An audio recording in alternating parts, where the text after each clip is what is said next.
Hi guys, and welcome back to another episode of How To with me, Anthony. And with me, Georgia. And today we're going to be giving you some advice on language certification exams. Yes, we are, because there are quite a few of them. Yeah, too many. Well, yeah, but the question is, which one should you take? Yeah, I think each exam has positives and negatives, so we're going to discuss this and give you some advice that you can take into consideration. Excellent. So I'll be starting us off with a look at the IELTS.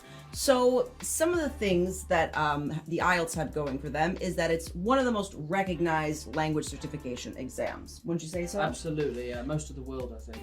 It's due to the fact that you can take the general or the academic, it's kind of more of a well-rounded test of your English level, because you can do it for academic purposes or just to move to another country. Yeah. The bands are also very well organized. And yeah, exactly. You can't actually fail IELTS, really. You're given a band, you're given a level, a grade. So even if, unfortunately, the exam goes badly, you still have something. Exactly, it's impossible to fail. Yeah. How long does it last? It lasts about 3 hours. hours, right? 3 hours. And it is valid for 2 years. So that's one of the things. It does expire after 2 years. Yeah. It's not so expensive. No, I think it's one of the cheaper exams. Exactly. Available. It's definitely quite affordable, and it's so recognised. Exactly. Yeah. Nice. Definitely. So I'll take us then with the next exam, which is the Cambridge. I like this one. Yeah, I love the Cambridge reading. The use of English, I think, is really, really cool. I honestly think it's probably one of the best ways of sort of assessing somebody's reading ability. Personally, I think that the reading section in the Cambridge is my favorite reading section out of all the exams. Yeah, but either way, it's one of the best for generally UK-specific universities, but not exclusively. Also in the US, it's accepted in quite a lot of universities. I believe so, yes. Yeah. I personally would say this is better for confident English speakers, so B2, C1, Absolutely.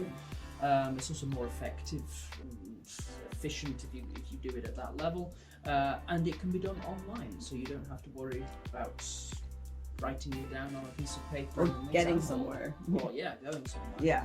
And it is also similar to IELTS. It's one of the cheaper exams. But differently from the IELTS, it is valid for life. Once you have your certificate with Cambridge, that is your level. Absolutely. Unless you take another one. Yeah, which I don't know why you would, but yeah. But you know, to improve your level. Oh, yeah, why not? But yeah, the thing is, it just doesn't make much sense for low levels to do it. What It do can you be think? frustrating, because especially given the fact that the use of English is rather tricky, a lot of our students get easily frustrated studying for it. Yeah, I in find. Cambridge you can fail, so Yes, you it's- can. It's better to do IELTS, because if you're a lower level, even if you fail, you still get something. True. Yeah.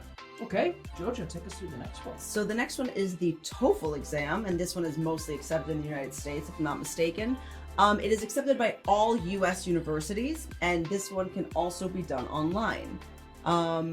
It is the price. It's not on the cheaper end, but it's mid-range average price.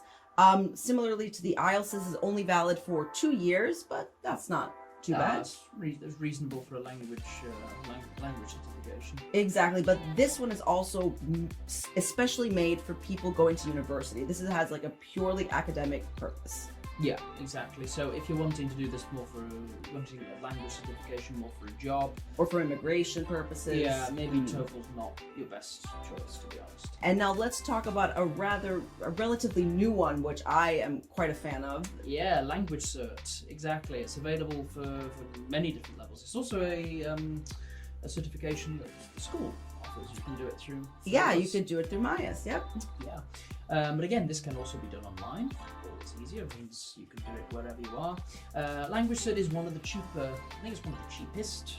I Actually, if I personally, remember correct. it's very similar to the Cambridge exam in terms of structure, but I must say that the listening section, this is my personal opinion, the listening section in the language cert, I think is my favorite out of all of the tests. Yeah, it's really good. The conversation, ending, finishing things, love that. Yeah. I think it's a great test of your English. Even for teachers, it's quite interesting. which It's says fun to something, teach it, is. yeah. Yeah.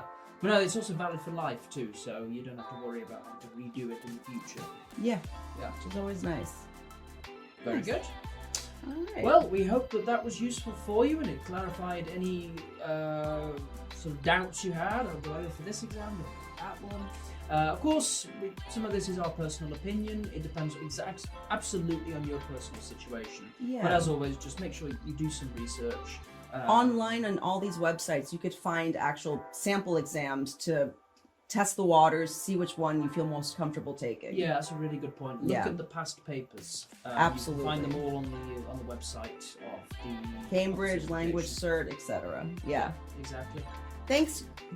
Go ahead. Thank you so much, guys, for joining us with another episode of How To. If you liked what you saw, don't forget to subscribe, hit that like button, and leave us a comment with your experience taking language certification exams.